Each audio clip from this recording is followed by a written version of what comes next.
A, B, C. A always B, B, C closing. Always be closing. A lot of people think recruiting is a secret. Yeah. It's not a secret, and especially in today's world, the fruit is in the pudding. Like you're literally getting paid to talk about the things you get. Is the fruit in the pudding, or is the The fruit. proof in the pudding? Look, man, depends I like, on what I kind of like fruit. strawberries. What kind of fruit is it? Like the strawberries in the pudding. You know what I'm saying? Like the strawberries in the pudding, and it's just like you as a recruiter, man, you gain a lot of things being in the military, and I think that's where a lot of recruiters um, don't really understand. Like, in my opinion, how can you go so many years getting so much, and it's hard to articulate that to people? Yeah. And where were you at? And you were at stationed at Beale, right, when you applied for recruiting? Yeah, so I started off my time in Alaska. I was in Alaska from 2005 to 2008. Then I went from Alaska to Cali, and I was in Cali from 2008 until 2012. And then he left. Boo. And I mean, it was time to go. Could have Like, came back, but he was Nah. he was bow-ishing.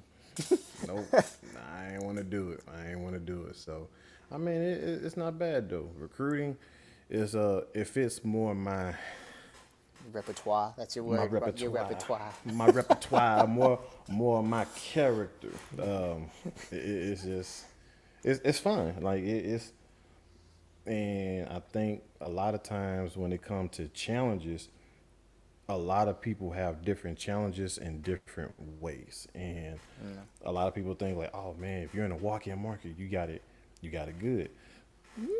Not necessarily. That's a challenge for some people. Yeah.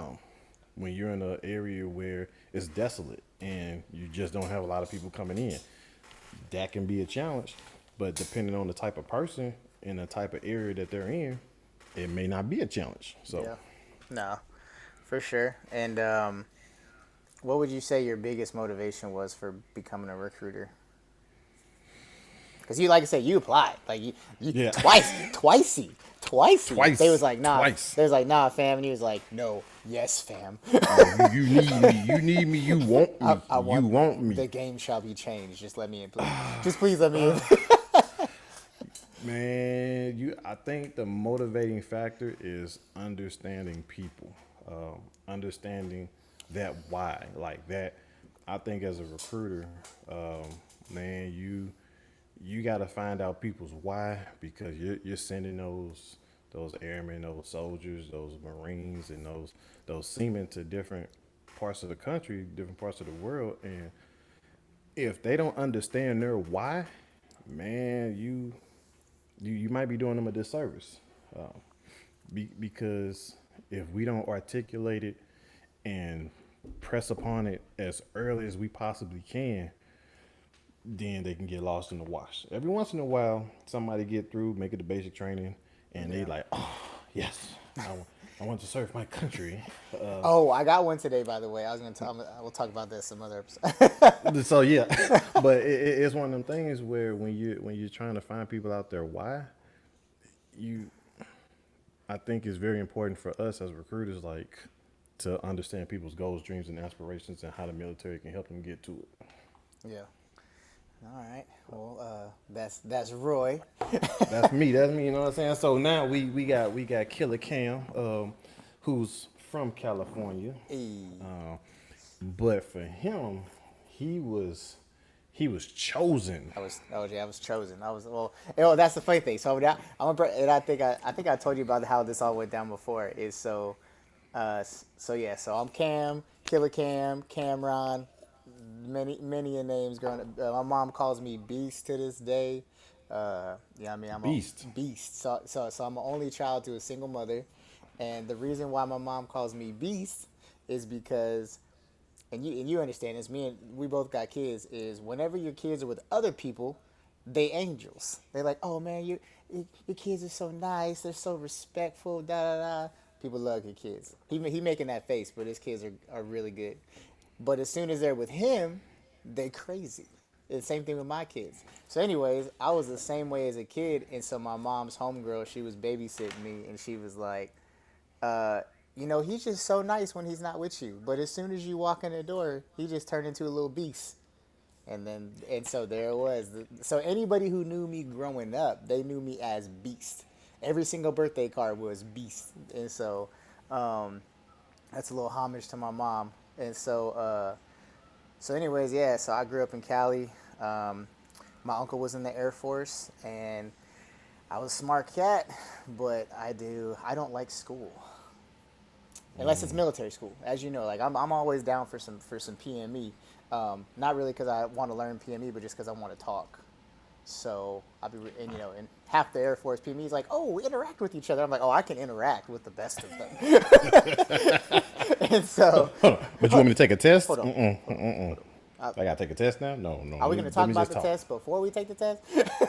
And so, yeah, I had been in the Air Force probably about 8 years or so, and I was on my third assignment. And I remember I had just got back from a deployment, and the Air Force started talking about the DSD, the Developmental Special Duty Program. And I remember I called my functional because at that point I was like kind of on good terms with him. And so I hit him up and I said, I need to do something different. It's not that I don't enjoy what I do. Not that I dislike the people I work with, any of that. I kind of feel like I have some talents that can be picked up somewhere else. And so he was like, he told me the DSD's coming up. So I suggest they ask, put your name in the hat. And that's kind of exactly what happened. They gathered all the NCOs in a room. I was a staff at the time. And they was like, all right, look, we got to put some people's names in the hats. And so who wants to put their name in the hat? And I was like, bet. I'll put my name in the hat. Like, you put me down for recruiting and then MTL, and then you put me down for MTL. So, and come to find out, I was the only person that got selected from my entire squadron by the wing whenever the time came, like when they did that first round of DSDs. And so, so I was going to ask you this too when I'm done, but so I ended up going to Slidell, Louisiana. It's about 25 minutes outside New Orleans.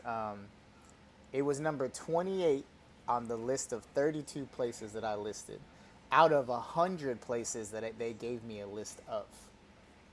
So how did that go? So I would say when I came into recruiting, I had always heard these rumors like you can tell them where you want to go, and like if you don't get where you wanted to go, you could just like turn it down. So like you could dispel that for me now. Is like how did that work? So when I got my list, I did the interview. Me and my wife did the interview. We went through it all, and after that, we got the list. Yeah. And You're a joint spouse though too, so that plays. And that was joint spouse at the time. And because of that, when I got it, I had to look at the places I can go. So I put everything on the East Coast. I think I had everything like close to Bowling, Andrews, and all them places. Yeah. And I submitted it. I think I got an email back like a couple of days later, like, cool, you can't go to none of those places. You can go to Nebraska, or you can go to Biloxi, Mississippi, and your wife go to Keesler. Yep. And that's where. Oh, Nebraska, boy. Nebraska, Omaha, Nebraska. But here's the caveat to that. But here's the or. The or was, or you can deny both of these locations and get another list and choose from that list. And if you still don't see something that you want, you can reapply again. Oh, that would have been 3 C's.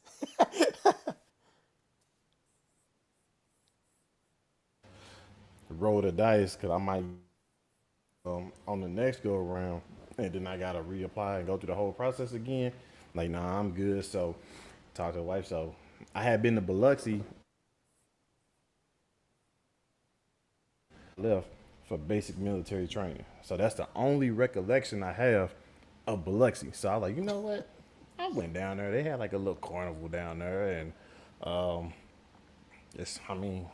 Mississippi, close to home. 30 minutes. Okay, so we put it down. We got it, and uh, I was happy, Yeah. super happy. Cause I mean the East, like I could have went to the East Coast, um, but you know what I'm saying. It was just I couldn't at the time because of joint spouse, so we just got Biloxi. Oh, So that's it true. worked out in my opinion. Oh, yeah, I will say Keesler.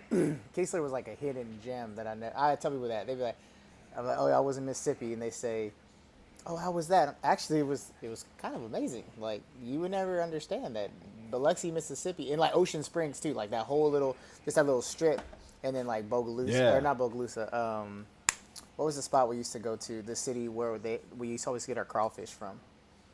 Oh, and Pascagoula. Pascagoula, like all those little Yeah. spots right there. I remember that was a thing for us. Well, anyway, But so tell me. So let's talk about. So now we've gone through kind of our preface and so forth. What was it like when you first arrived to iFlight? Like man, what was the energy? Like what obviously we know how Big Dog Vogel was, but like what was the energy? I would say so. Going into a recruiting flight, a office, battalion, no matter what branch you're in, the energy is kind of it kind of starts at the top and kind of makes its way down. Yeah. But it's like any other type of assignment. Like you can't have everybody else's mentality or like especially like if it's like a negative mentality about it. Because I Yeah. mean, Kinda even when I came into recruiting before, and it was a volunteer. Everybody I talked to was said, "Don't do it, don't do it, don't do it." See, that was the don't do it." opposite. Everyone that I talked, like I had Cook, and then I had like my flight chief at the time at Little Rock, Johnson. All of them came from recruiting. It's like, yo, recruiting. They're like, you gonna love it. Like I had a good time. So that's another funny thing. Like you applied, everyone told you not to do it.